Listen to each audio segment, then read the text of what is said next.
এখানকার সবশেষ পরিস্থিতি জানাতে আমাদের সঙ্গে যুক্ত হচ্ছেন জাহিদ হাসান। জাহিদ, রামপুরার এই মামলার শুনানি তো শুরু হয়ে গেছে, কি তথ্য রয়েছে সব মিলে আপনার কাছে একটু জানাবেন।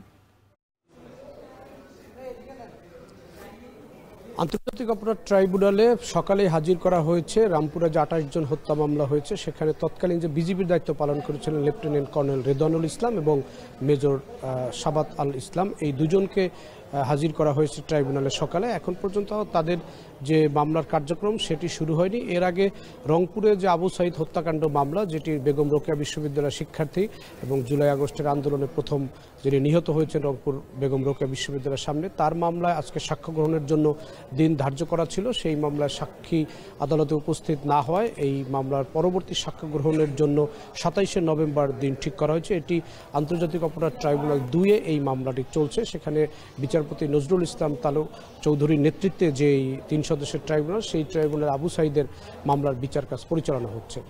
আর রামপুরার মামলার যে দুজন সেনা কর্মকর্তা তারা এই মামলায় আজকে হাজির হয়েছেন। এর আগে তারা 20 অক্টোবর হাজির হয়েছিলেন।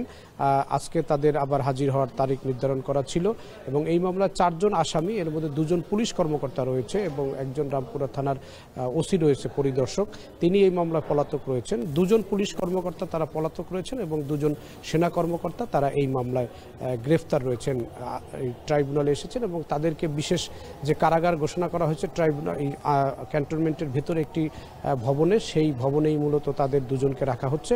সেখান থেকে আজকে তাদেরকে হাজির করার জন্য ট্রাইব্যুনালে আনা হয়েছে। এখন পর্যন্ত এই মামলার কার্যক্রম শুরু হয়নি। আমরা যেটি ধারণা করছি যে আজকে রামপুর 28 জন হত্যা মামলার যেই বিষয়টি রয়েছে সেখানে অভিযোগ গঠনের উপরে শুনানি হতে পারে। রাষ্ট্রপক্ষ থেকে এই বিষয়টি সামনে আনা হবে এবং একই সঙ্গে যে 2 জন আইনজীবী 2 জন আসামি পলাতক রয়েছেন, পুলিশের যে 2 জন কর্মকর্তা, তাদের পক্ষে রাষ্ট্রনিযুক্ত আইনজীবী নিয়োগ করা হতে পারে। এই বিষয়টি আজকে আবেদন আকারে আসতে পারে। এই 2টি বিষয় মূলত এই মামলার আজকে শুনানি হওয়ার কথা রয়েছে। এখন পর্যন্ত ট্রাইব্যুনাল 1-এর কার্যক্রম শুরু হয়নি। কার্যক্রম শুরু হলে আমরা জানতে পারবো যে রামপুরের যে 28 জনকে হত্যা মামলা 2 জন সেনা কর্মকর্তাকে হাজির করা হয়েছে, তাদের বিষয়ে পরবর্তীতে কি আইনি সিদ্ধান্ত আসে সেটি আমরা জানার জন্য অপেক্ষা করছি।